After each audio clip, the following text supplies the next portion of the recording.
जय हिंद। तो आज हम देखेंगे लोकसभा चुनाव 2024 के बारे में, जिसमें हम बात करेंगे जो लोकसभा अभी जो चुनाव हुआ है, 18वीं जो लोकसभा का चुनाव हुआ है, ये इसमें कितने सीटों में चुनाव हुआ है, कितने चरणों में चुनाव हुआ है, इसका परिणाम कब आया है। उसके बाद आपको बात करेंगे आपके कि जो संविधान है इसमें लोकसभा सीटें की अधिकतम संख्या कितनी है, केंद्रों से कितने सीटें चुनी जाती है, राज्यों से कितने सीटें चुनी जाती है, इस बार कितनी सीटें चुनी गई हैं। उसके बाद बात करेंगे लोकसभा में जनरल सीटें कितनी होती है, एससी की सीटें कितनी होती है, एसटी सीटें कितनी है। उसके बाद बात करेंगे इस बार जो ये लोकसभा का चुनाव हुआ है, इसमें कोई भी जो पर्सनल पार्टी है बहुमत हासिल नहीं कर पाई है, तो किस गठबंधन की सरकार बनी है और कैसे बहुमत हासिल किया जाता है, और कितने वर्ष के बाद ऐसा हुआ है कि किसी भी एक पार्टी को बहुमत नहीं मिला है। तो चलिए शुरू करते हैं। सबसे पहले लोकसभा चुनाव 2024 की हम बात करेंगे। इसमें सबसे पहले एक नाम आएगा संसद का। पहला आपका क्वेश्चन यही रहेगा कि संसद का उल्लेख किस अनुच्छेद में है। अगर हम बात करेंगे संसद का उल्लेख किस अनुच्छेद में है, तो 79 अनुच्छेद में है। और आगे तरफ बढ़ेंगे, संसद के भाग कितने होते हैं। संसद के भाग पूछेगा तो 3 होते हैं, जो इस प्रकार है: राज्यसभा, लोकसभा और राष्ट्रपति। आगे आपसे क्वेश्चन पूछेगा कि संसद के कितने भाग होते हैं, कितने भाग होते हैं, राज्यसभा, लोकसभा और राष्ट्रपति। आगे हम लोकसभा पे फोकस करते हैं, क्योंकि जो हमारा मेन टॉपिक है लोकसभा चुनाव 2024 के बारे में, राज्यसभा में फिर कभी देखेंगे और राष्ट्रपति को। अभी लोकसभा की बात करते हैं। इस बार का जो चुनाव रहा 18वीं था, 18वां लोकसभा था, 18वां लोकसभा चुनाव, 18वां लोकसभा चुनाव था। इसमें हम बात करेंगे संविधान में पहले लोकसभा सीटों की, तो अधिकतम संख्या संविधान में पहले थी 552, जो घट करके अब 550 हो गए। जो 2 एंग्लो इंडियन थे इनको हटा दिया गया है। इनको कब हटाया गया था? 104वां संशोधन 2019 में। जहां संविधान में जहां भी एंग्लो शब्द लिखा गया था उसको 104वां संशोधन 2019 द्वारा हटा दिया गया। और इसी प्रकार जो लोकसभा की अधिकतम सीटें थी 552 से घटकर 550 तक हो गई। लेकिन वर्तमान में बात करेंगे कि वर्तमान में कितने सीटों पर इस बार चुनाव हुआ है, तो 543 सीटों पर, 543 सीटों पर। ये भी 543 प्लस 2 था, और जो ये 2 था एंग्लो इंडियन थे, ये भी हट गया। कहाँ पे? 104वां संशोधन 2019 द्वारा। जहां भी एंग्लो इंडियन शब्द लिखा होगा सभी हट गए 104वां संशोधन 2019 द्वारा। आगे बात करेंगे कि लोकसभा में अधिकतम सीटें राज्यों की कितनी होती है, तो 530 होती है। कितनी होती है? 20 होती है। ये संविधान में कहा गया है कि लोकसभा में जो अधिकतम सीटें होंगी 530 राज्यों में होगी, और केंद्र शासित प्रदेशों में आपका 20 सीटें होंगी। लेकिन इस बार जो वर्तमान में राज्यों में 500 वर्तमान सीटों की बात करें तो 543 पे चुनाव हो गया, और 524 इसमें राज्य में थे, और केंद्र शासित प्रदेश की बात करें तो 19 सीटें थी। अब बात करते हैं जो 18वां लोकसभा चुनाव है, इससे पहले आपका जो 17वां लोकसभा चुनाव था उसकी अवधि कब तक है, तो 16 जून को ये समाप्त हो जाएगा। जो 17वीं लोकसभा है ये 16 जून 2024 को समाप्त हो जाएगा। लेकिन उससे पहले ही जो प्रधानमंत्री नरेंद्र मोदी जी हैं, ये लोकसभा को भंग करने के लिए राष्ट्रपति को कह दिया, और लोकसभा भंग हो चुका है। तो बात करते हैं कि लोकसभा भंग कैसे होता है। लोकसभा भंग होगा जब प्रधानमंत्री कहेंगे जाकर राष्ट्रपति से, यानी कि राष्ट्रपति लोकसभा को भंग करता है किसकी सलाह पर, तो प्रधानमंत्री की सलाह पर। और 21 अनुच्छेद में लिखा गया है, तो अनुच्छेद 85 में, इसमें क्या कहा गया 85 में, तो लोकसभा भंग हो सकता है, लोकसभा भंग हो सकता है। कौन करेगा?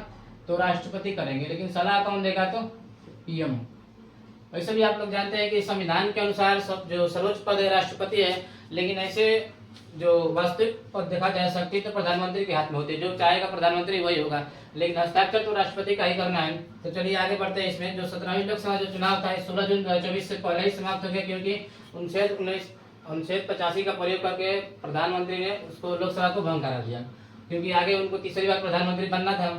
और अब जानते हैं कि भारत में कभी भी वर्तमान में एक ही पद ले सकते हैं, तो एक पद छोड़ना पड़ेगा। आगे बात करते हैं जो इस बार का लोकसभा जो चुनाव हुआ है कितनी सीटों पर हुआ है, तो 543 सीटों पर हुआ है। लेकिन इसमें जनरल सीटें कितनी थी, तो जनरल सीटें थी 412।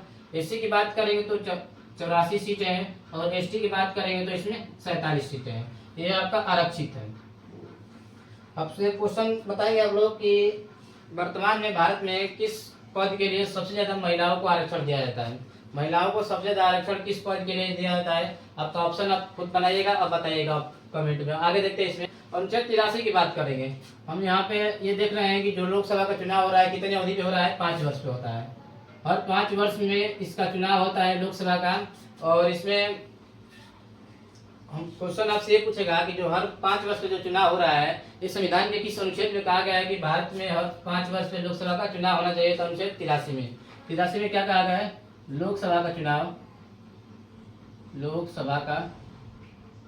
चुनाव हर 5 वर्ष पे होना चाहिए। आगे बात करेंगे जो चुनाव होना चाहिए तो ये कैसे होता है? तो प्रत्यक्ष होता है। तो मतदान की न्यूनतम उम्र कितनी होती है? वर्तमान में मतदान की न्यूनतम उम्र की बात करेंगे तो 18 वर्ष है। कितना है? 18 वर्ष है। लेकिन इससे पहले 21 वर्ष था। वर्तमान में न्यूनतम उम्र की बात करेंगे तो 18 वर्ष है, लेकिन इससे पहले 21 वर्ष था। और कब 21 वर्ष से 18 वर्ष कब किया गया, ये बहुत ज्यादा क्वेश्चन पूछता है। तो इसको याद रखिएगा। 61वां संविधान संशोधन 1989 द्वारा। आपसे क्वेश्चन पूछेगा कि मतदान देने की न्यूनतम उम्र 21 वर्ष से घटाकर 18 वर्ष कब की गई थी? तो 61वां संशोधन 1989 में। और इस समय प्रधानमंत्री कौन थे? ये क्वेश्चन पूछता है कि जो घटाया गया था इसमें प्रधानमंत्री कौन थे?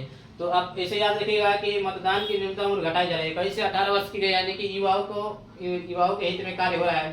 तो सबसे युवा प्रधानमंत्री बताएंगे कौन थे? तो सबसे युवा प्रधानमंत्री थे राजीव गांधी। कौन थे? राजीव गांधी जी थे।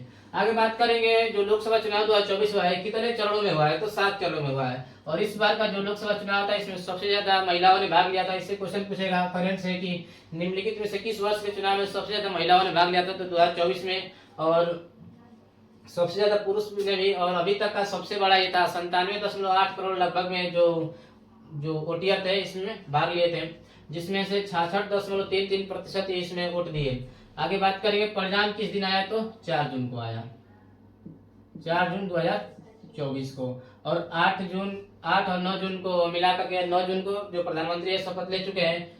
और सरकार भी बात करेंगे किसकी सरकार बनी है, कैसे सरकार बनती है। अगर आप गठबंधन के बारे में जानना चाहते हैं कि कब कैसे सरकार बनती है, गठबंधन की एक ही पार्टी की सरकार बनती है, तो हमारी पिछली वीडियो में गठबंधन के बारे में पूरा बड़े से बताए हैं, उसको आप देख सकते हैं। इसके वीडियो भी हम लगा देंगे। आगे देखिए बहुमत के लिए सीट की बात करेंगे।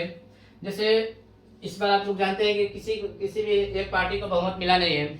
इसमें 10 साल बाद किसी भी ऐसी पार्टी है जो जिसमें बहुमत नहीं मिला है। 2014 से पहले 2024 देख सकते हैं, 10 साल के बाद किसी जो पार्टी है इसको बहुमत मिला। तो बात करेंगे बहुमत क्या होता है और बहुमत मिलता कैसे। अगर इसके पूरा बड़े जाना चाहते हैं तो आप देख लीजिएगा, जो इसके वीडियो आपके इसमें आएगा। लेकिन बात करते हैं बहुमत के लिए, तो जो 543 सीट है, यहाँ पे थोड़ा समझेंगे। जो 543 सीट है इसका 50% +1 इतना सीट हमको होना चाहिए बहुमत के लिए। अब इस अकेले करा या किसी 4 को 5 को 6 को 7 को 10 को गठबंधन वहाँ पे होगा। तो इस बार तो कोई भी 50% +1 की बात करेंगे तो हो जाएगा 272। और इस बार किसी भी पार्टी को 272 सीटें नहीं आई, यानी सबसे ज्यादा अगर किसी की बात करेंगे सीटें आई तो बीजेपी की 240 सीटें हैं। और जो इससे 32 जो पूर्ण बहुमत से कितनी सीटें कम है? 32 सीटें कम है। तो बीजेपी को कहीं से न कहीं से इसको पूर्ण बहुमत में लेकर आना है। अब देखेंगे यहाँ पे गठबंधन कराएंगे। कांग्रेस की बात करेंगे, इसको नहीं सीटें मिली, जो पहले से बहुत ही बढ़िया है। क्योंकि दो बार के चुनाव में तो विपक्ष के साथ भी नहीं बन पा रहे थे, इस बार तो विपक्ष मजबूत है। और ऐसा कहें कि जो सरकार जिसकी बनी उससे भी मजबूत क्या है? विपक्ष है। और जो सबसे ज्यादा आपको देखा था तो उत्तर प्रदेश में सबसे सफल पार्टी बात करें तो समाजवादी पार्टी रही है, जिसकी आगे हम चर्चा करें अभी। और कहा जाता है कि दिल्ली का गद्दी है उत्तर प्रदेश पर गुजरता है, क्योंकि उत्तर प्रदेश में कितने सीटें हैं? 80 सीटें हैं। सबसे ज्यादा सीटें उत्तर प्रदेश में। इसकी सरकार यूपी में बनी हुई है क्योंकि ज्यादा सीटें हैं।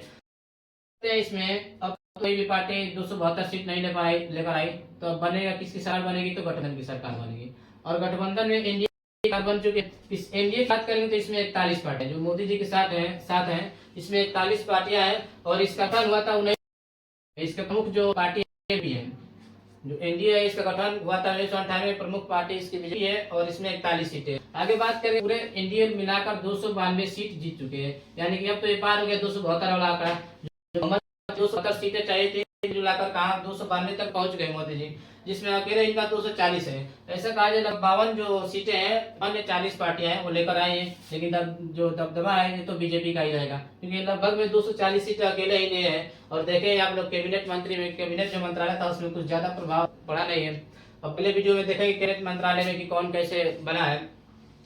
अब बात करते हैं जो इंडिया है, इंडिया गठबंधन है, इंटरनेशनल डेवलपमेंट इंक्लूसिव एलायंस। ये इसकी स्थापना होती है 17 जून 2023। और इसके प्रथम जो बैठक हुई थी उसमें अध्यक्ष थे नीतीश कुमार, और यहाँ से पलटी मार कर चले गए एनडीए, और एनडीए में ही अभी सबसे मेन जो एनडीए की भूमिका रही है, जो एक तेलुगु देशम पार्टी है और एक जो जनता दल पार्टी है इनके नीतीश कुमार की, और उनकी चंद्रबाबू नायडू की पार्टी, उन दोनों लोगों को दो सीट भी मिली एक मंत्रिमंडल में। बात करें जब मंत्रिमंडल पढ़ेंगे तो, अभी तो इसकी चर्चा कर रहे हैं। तो जो इंडिया थी इसकी स्थापना हुई थी 17 जुलाई 2023 को, और जो इसका प्रमुख पार्टी है कांग्रेस है। आगे बात करेंगे यूपी में सफल पार्टी कौन है, तो यूपी में सबसे सफल पार्टी समाजवादी पार्टी। पिछली बार जो बीजेपी यानी 2024 के पहले यानी 2019 वाले चुनाव में बीजेपी 59 सीट, 80 में से 59 सीट यूपी में जीते थे, लेकिन इस बार का देख ही रहे क्या स्थिति रही है। इसमें समाजवादी पार्टी 37 सीट अकेले जीती है, और बीजेपी जो पार्टी है 33 जीती है, और कांग्रेस इसमें नंबर पर रही है। समाजवादी पार्टी नेशनल लेवल की पार्टी है नहीं, तो इसकी सरकार बनेगी नहीं, लेकिन सरकार में भूमिका निभाएगी। सबसे ज्यादा आपको यूपी में देखने को मिलेगा इसका लाभ, क्योंकि अब तक विपक्ष भी मजबूत है और जो सरकार है भी मजबूत है, और जो आम जनता है इसके लिए तो सबसे यही रहेगा कि विपक्ष मजबूत रहे और जो सरकार है वो भी मजबूत रहे। अब ऐसा ना हो कि पूरा एक तरफ पूरा 400 पार हो जाए तो गड़बड़ हो जाएगा।